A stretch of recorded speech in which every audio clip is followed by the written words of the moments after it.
guys, my name is Wilson and today I'm going to be explaining what is a violin and how exactly do you make a sound out of it. That's simple, alright? Let's get started. So as you can see here, this is a violin and then it's generally made out of wood, as you can see probably, and then there are a few parts on the violin that you should know. First, you see this top here, it looks pretty wavy and it's called a squirrel. And then when you move down, you see these 4 black little keys and they're known as pegs, and they're used mainly for tuning the violin. And then the frame containing it is called the peg box. And then moving down, you see this black piece of wood. This is known as the fingerboard, so where you should put your fingers on. And coming to the 2 most important parts on the violin. So these 4 strings, they're called violin strings, or you can just call them strings, whatever you want. In medieval times, they're generally made out of animal intestines, but nowadays we just made it with general metals. And then the next part is this F-shaped hole right here. It's known as the F-hole. And then this part is where the chamber of the violin can actually make sound and resonate. On the violin bodies, there are 3 parts. The first part is called the upper belt, which is roughly this part. And then this is called the waist. Well, there are like a lot of ways to call it, but as far as I know, it's called waist. And then this part is called the lower belt. And then you see this wooden part here. It's actually a separate piece, which is not glued onto the violin, because you need to adjust it as the violin age. This is called the bridge. And then moving down, you see this piece, which is called the tail piece. And then you see these holes here. There are supposed to be tuners on it. They're called the fine tuners, and they serve the same purpose as pegs, where you can tune more precisely. And then at last, this bottom piece right here is called the chin rest, where you put your chin, obviously. And then most people play the violin with this add-on device called the shoulder rest. So it let you put your violin on your shoulder more comfortably, instead of having this hollow space between the violin and your shoulder. And now we come to the bow. So this is a violin bow. You're supposed to hold your violin by your left hand and hold the bow by your right hand. And so the violin bow is made out of wood, and this is horsehair. And then to maintain it, normally you put rosin on it to make it have to make the bow hair to have friction with your string in order to make sound. So the upper part of the bow is known as the tip of the bow, and then the very bottom part is known as the frog of the bow. And now I'm going to introduce how should everyone hold their violin when they're playing or not playing. So normally when you're sitting, this is how you're supposed to hold your violin.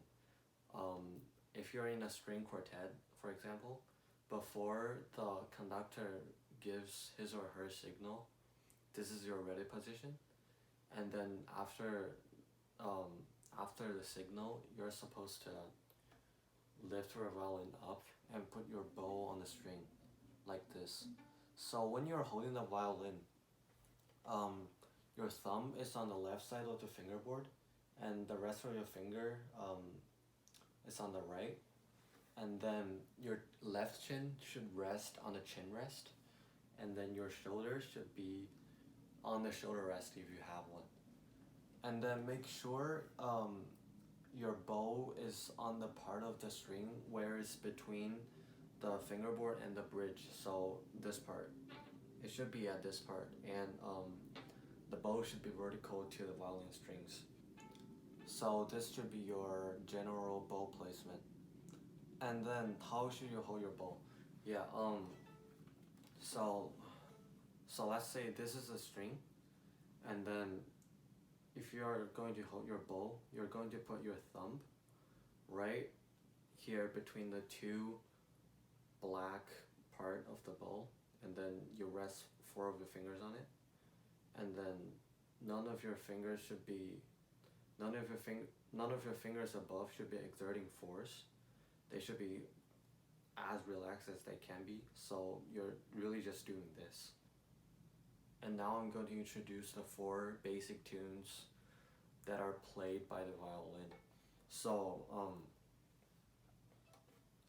there are 4 strings on the violin, so you can expect that they have different tunes when you play on different strings.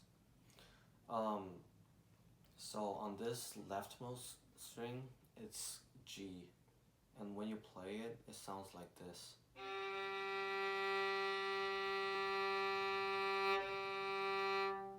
So that's G, and then the second to left string is D string, and then it sounds like this.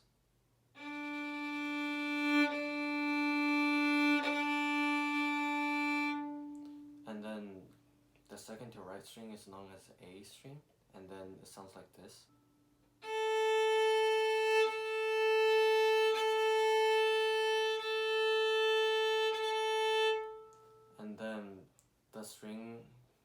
And then the high string is called the E string, and it sounds like this.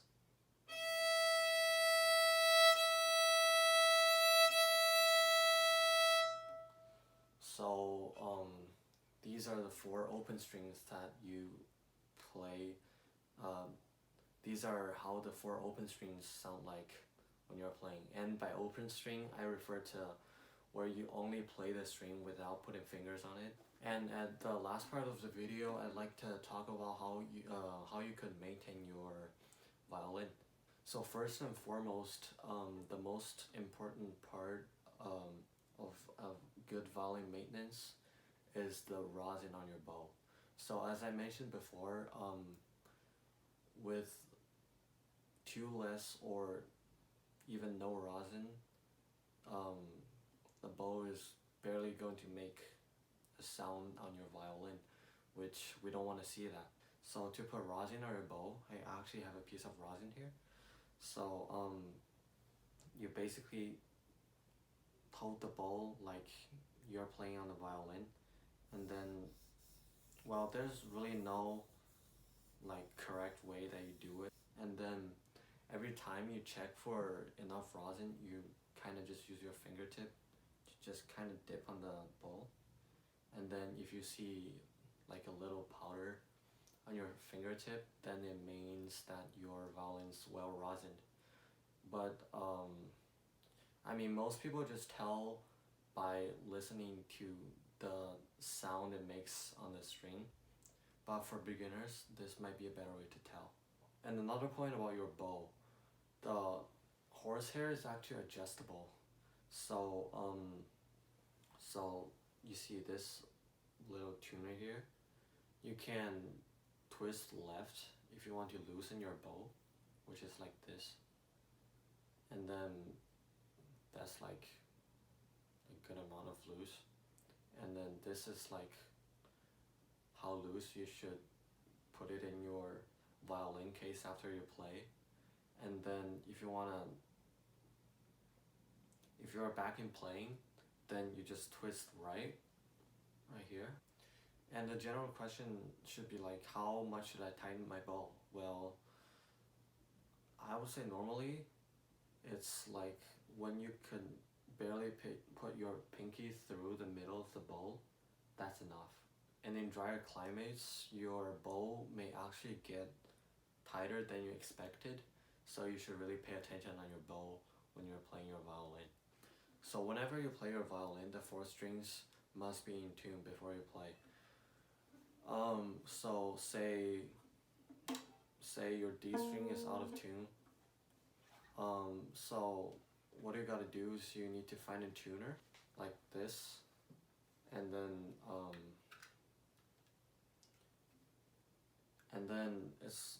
there's an indicator to tell you how off you are on a specific tune. So if I want to get to D, then sure. So I'll put it right here. So so it tells me that I'm at B flat right now. So I need to tune up.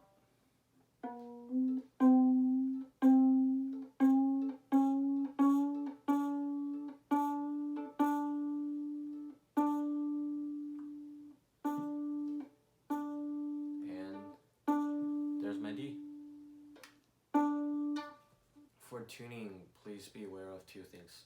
First, so a common problem happens in violin tuning and bow tightness is that both both of them are actually very, very unpredictable during bad climates, especially when it's super dry. And when that happens, the pegs are going to be pretty slidey and hard to control. So that's one thing to remember. Don't exert too much force.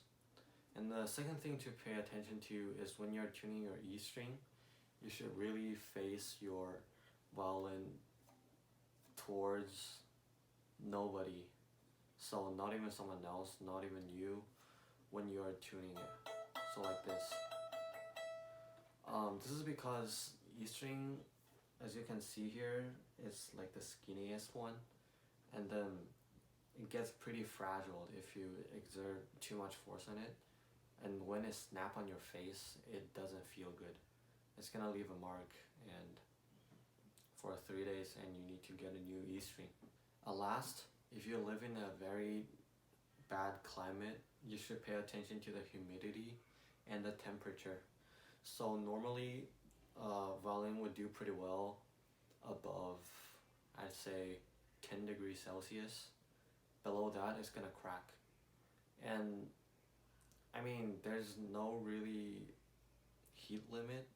I'm guessing better not be above 60 degrees Celsius. But do never do experiments on those. It's very dangerous, and I'm not paying responsibility for that. Well, for those ones who have like a thermometer or like a humidity indicator in their case. So for those people who have a moisture indicator in their case, like this one right here, and then you can actually see that the normal humidity should be between 40 and 80, I'm guessing. And that's where you should keep your violin humidity at. But for those people who don't have one, it's not the end of the world. You can still tell by just kind of feeling the moisture in the air. And then when it's getting kind of dry, just put a cup of water on like a room like this, and then put your violin on a soft surface, and then just let it sit for a night. The problem is fixed. It won't crack anymore. So yeah, that's gonna wrap up my video. Thank you guys for watching, and I'll see you next time.